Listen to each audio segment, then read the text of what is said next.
Hello and welcome to our talk about the chance of peer support networks for the Wikimedia movement, perhaps also the challenges around peer support networks within the Wikimedia movement.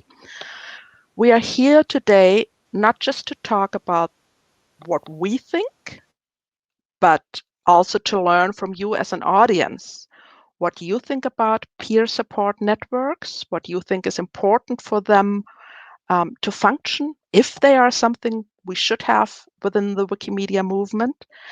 But before we start, really, I'm going to introduce all of us a little bit. I'm going to start with myself. My name is Crystal Steigenberger.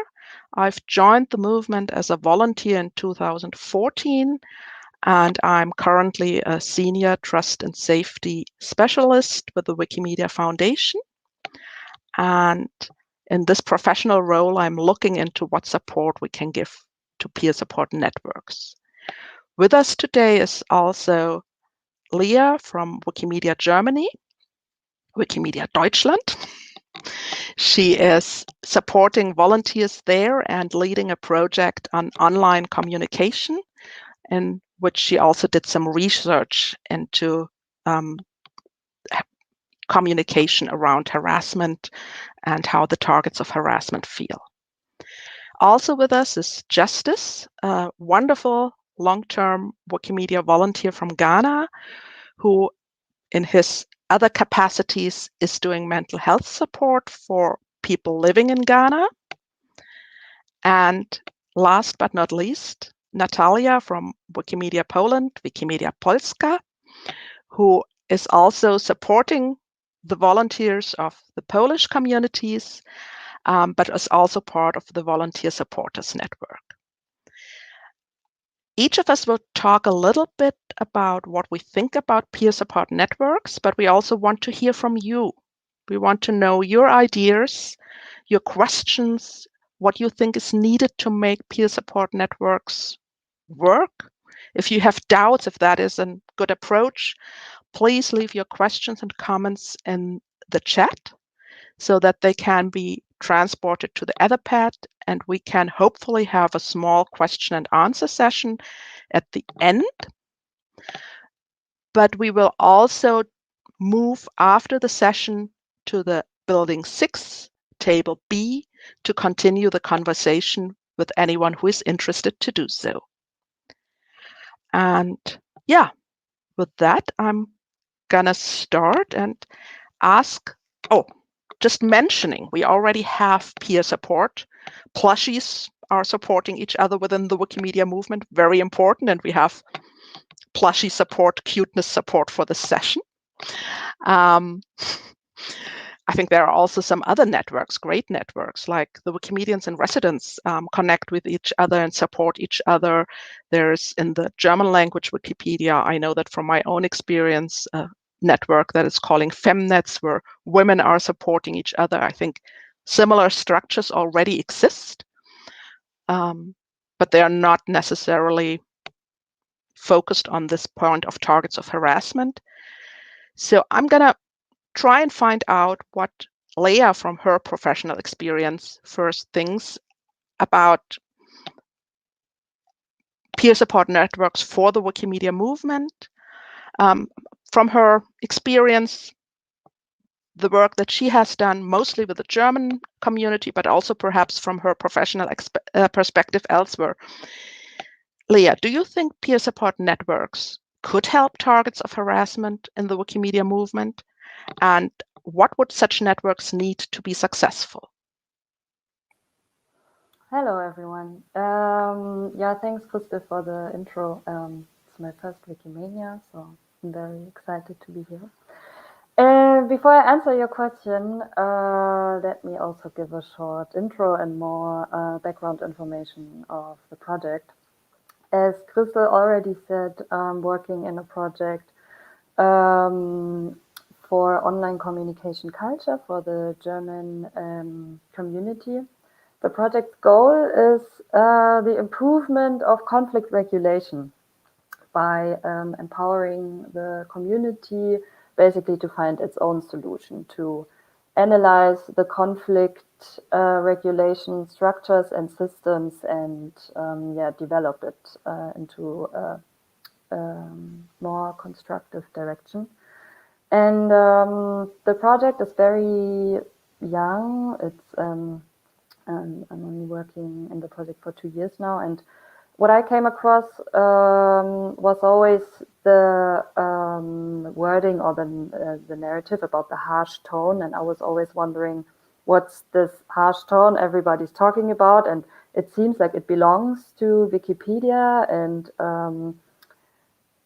it belongs to discuss in the Wikipedia. So I really wanted to know more about this problem of the harsh tone. That's why we wanted to do or we did a qualitative study where we interviewed via an agency 10 community members about destructive communicative behavior, and yeah, to find some kind of a definition to this harsh tone narrative. And yeah, concerning your question, Christe, I think the most important yeah, answer to that would be from the study that every person we interviewed from the community said that the mutual support or the support of a network always had a positive effect on the identification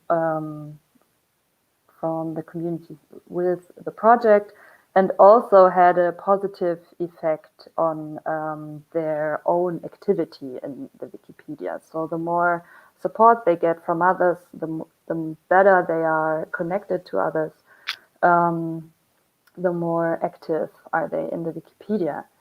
And especially when it comes to conflict situations, the Wikipedians we asked felt less alone and experienced some kind of a group solidarity. And that's also why I think it's yeah, very important to support peer-to-peer networks.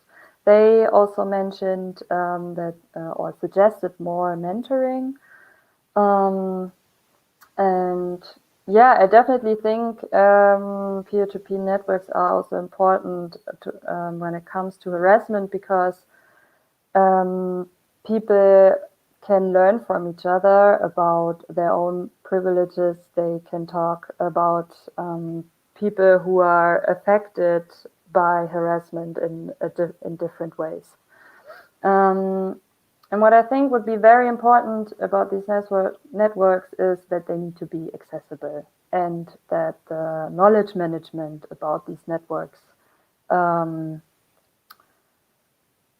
work in a better way they do now, because I always experience that there are, you mentioned the femnets, there are already a lot of networks, but sometimes or very often people don't know about it.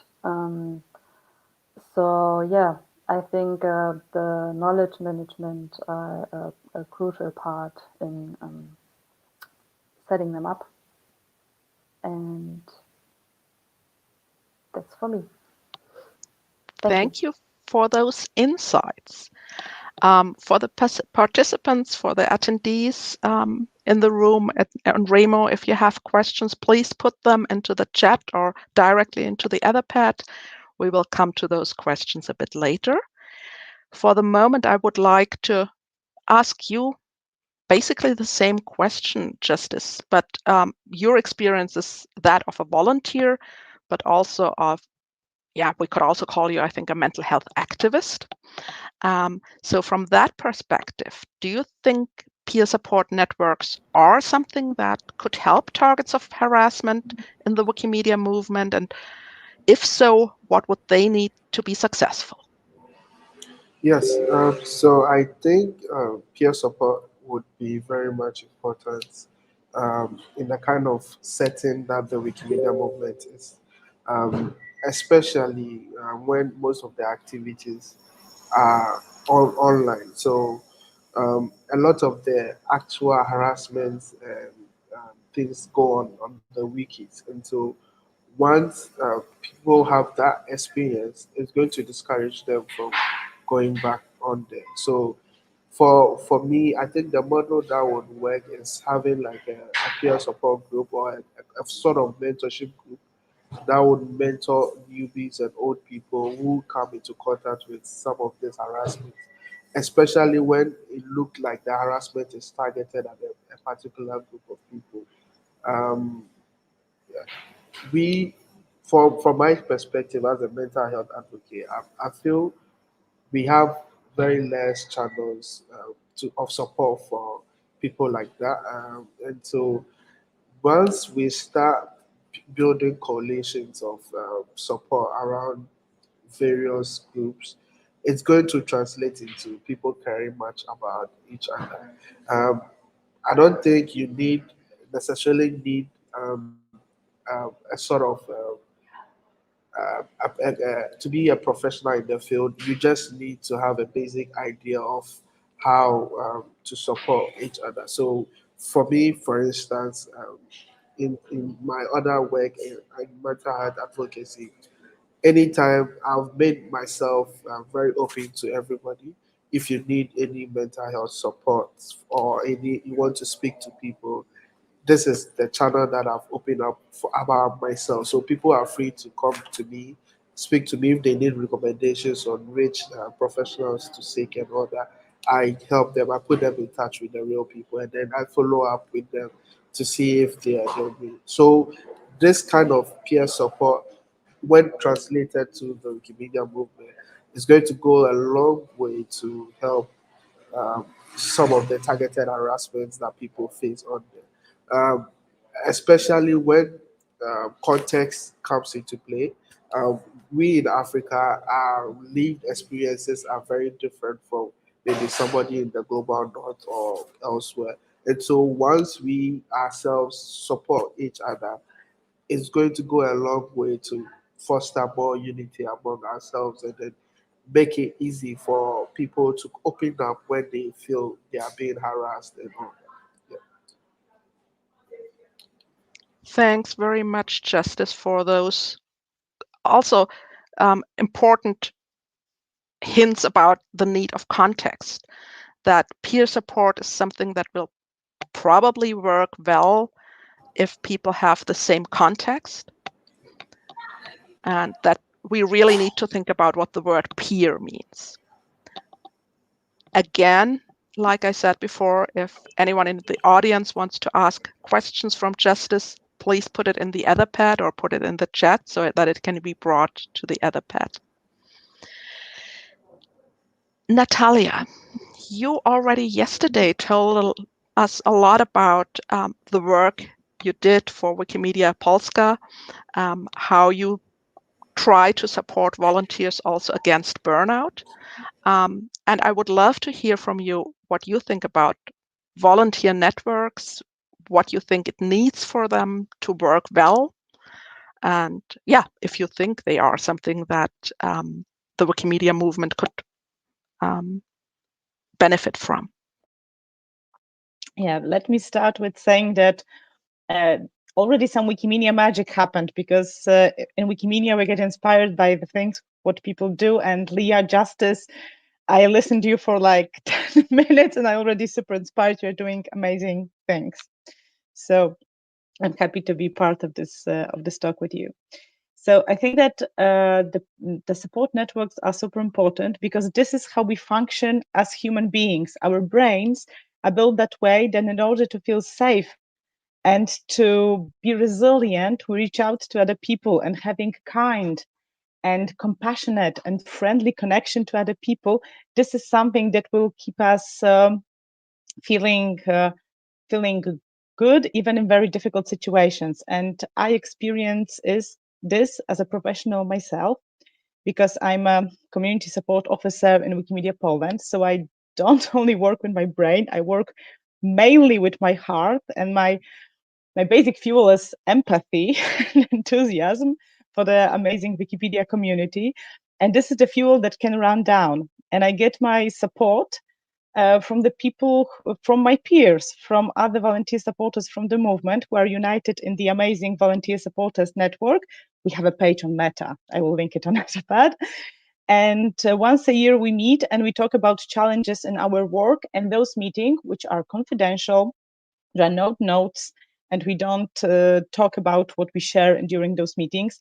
They happen once a year, and there are something that totally renew my energy and my capacity to do my work, because I talk to people who understand me and who have the similar experiences, and who can give me some advice. And this is something that we need to have also within the movement in different contexts, because we need to understand that it is very difficult to tell people about the challenges and the things that happen to us in the wiki world as editors. It is very hard to explain them.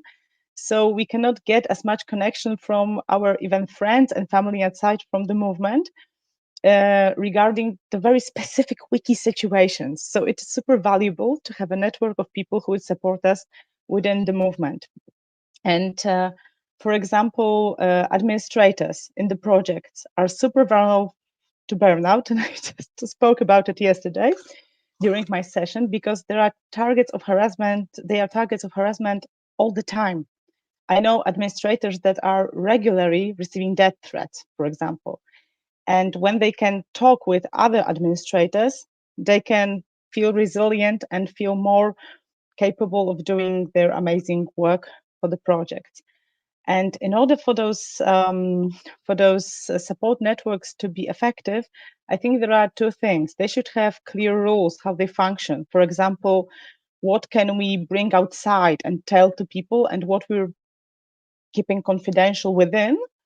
And the other thing is that they should not be built about our negative experiences, even very difficult, but they should be built around our values and our mission, because this will be something that will like fuel us again.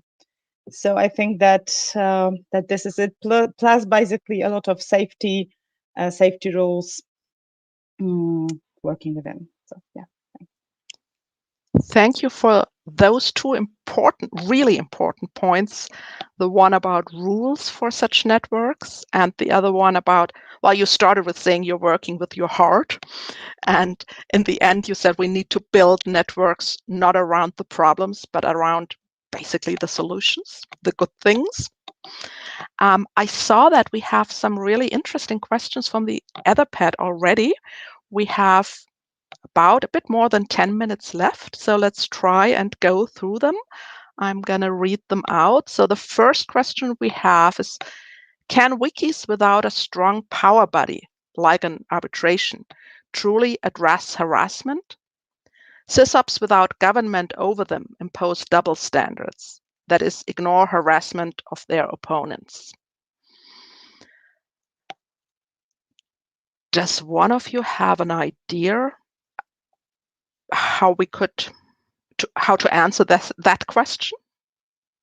Well, this is a very, very difficult question, and this is a very important thing, because conflict resolution and protecting people within the wiki is always a challenge. We have the Universal Code of Conduct being drafted and created, and hope is that this will bring solutions to exactly those problems, hopefully. I'm part of the team that's supporting the creation of the Universal Code of Conduct, so thank you very much for mentioning it. But I don't think it will solve all the problems by itself. But I think especially for those wikis, peer support networks could be one way where, someone else could speak truth to power, is that phrase that is often used. So go to an administrator who made a decision that might have been in their own interest. If there are only 2 or 3 administrators, that sometimes happens in small wikis. And it's easier if you're not the affected party, but if there is a peer who is seeing the situation in a more neutral way. So I hope that is something. But Leah, I think you also wanted to chime in.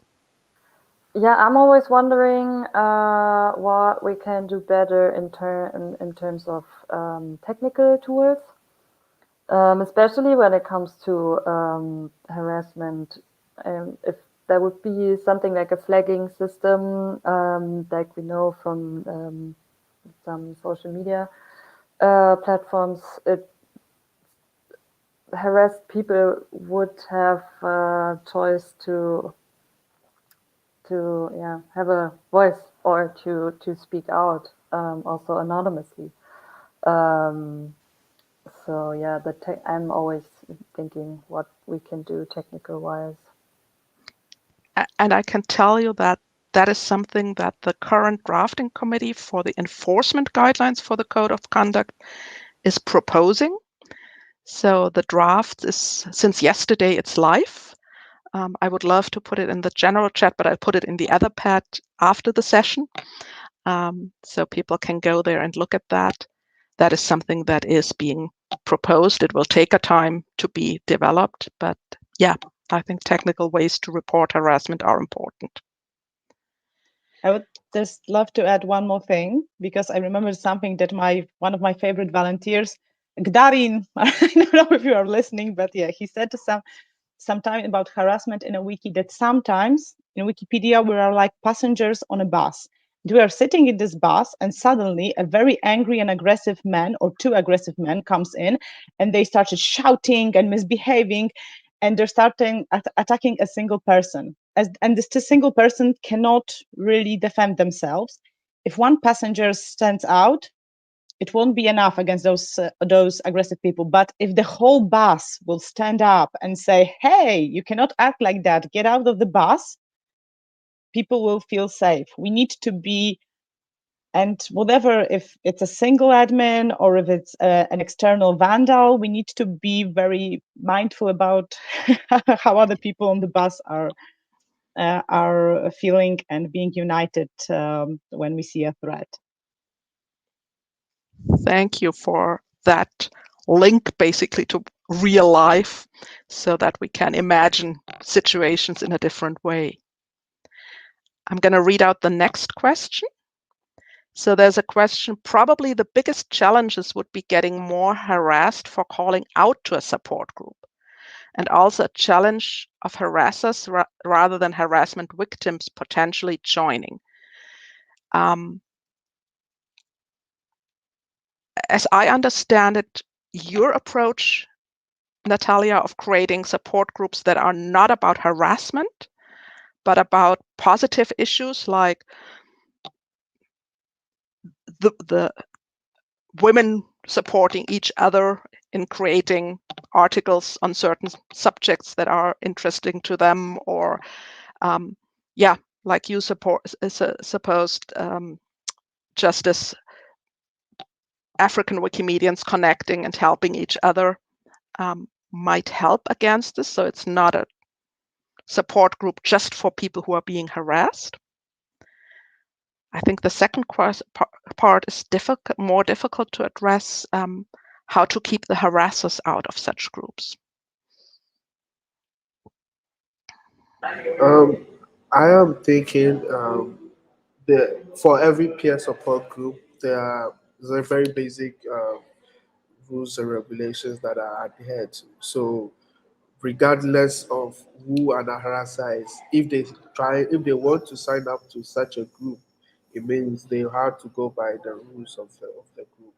And so for supports like that, it's very it address certain specific issues. They are not just there for people, but they have to employ very very strict rules so that harassers don't get access to those support groups.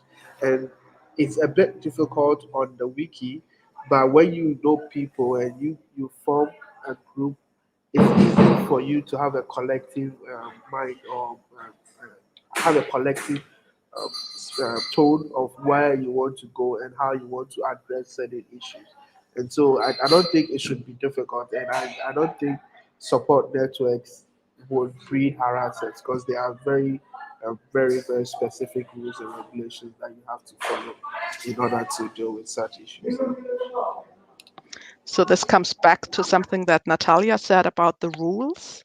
I think it also comes back to that question of how open can support networks be.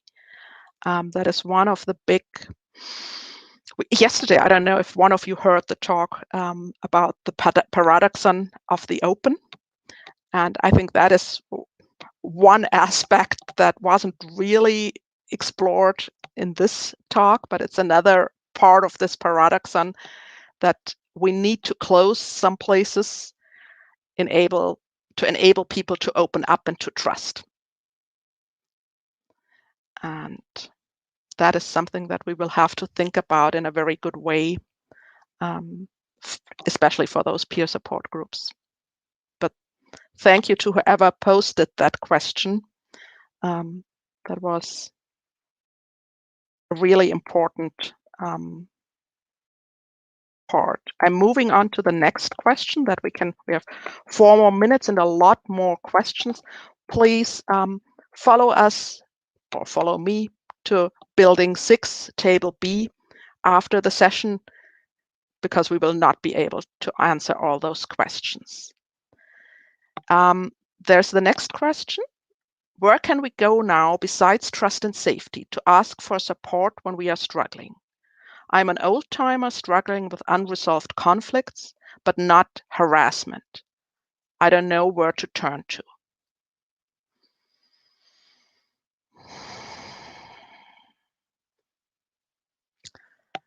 I guess that's the problem we're trying to solve with support networks, right? To create places where people like you can turn to. And I think some chapters have places where people can turn to. Yeah, I think it depends on also a little bit on the country where you're in. The person doesn't say it, but yeah, I think each community has its ways and sub-communities that are more or less open to help each other or to find support. I'm pretty sure that in every community you can find someone, but yeah, you have to know who to turn to. It really depends on the country. I think people in Poland would have a place to turn to, and people in Germany would have a place to turn to. But I don't know, for example, how much support Wikimedia Ghana could give, because it's a user group and not a chapter. So yeah.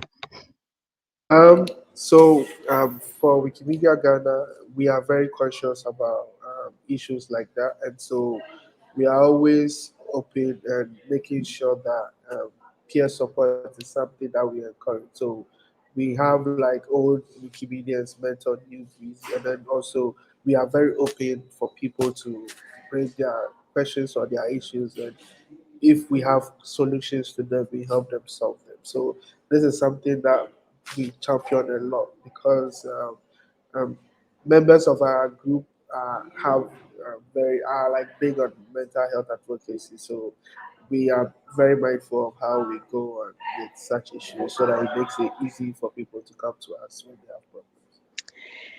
We are unfortunately almost at the end of the session. So we will not be able to go through all the questions. Please follow me to building 6, and it's floor 2. I just looked it up, not table B, table A, the second floor. I will just read out the last question. No, I don't think that makes sense. Perhaps a last statement, a very short statement from each of you. Leah, anything you can, after hearing all this, say about peer support networks within the Wikimedia movement? I think it's the most important structure of an online community, because yeah, even though it's not a social network, it's what Natalia said. We are all just people, and we need each other's support, especially when we try something new. It's always important to know who to turn to, because we are all social animals, I guess. I guess that is a wonderful last sentence almost. Justice, 1 or 2 words from you? I think we are we are all who we got, and so we have to make sure that we support each other through the way, regardless of where we find ourselves.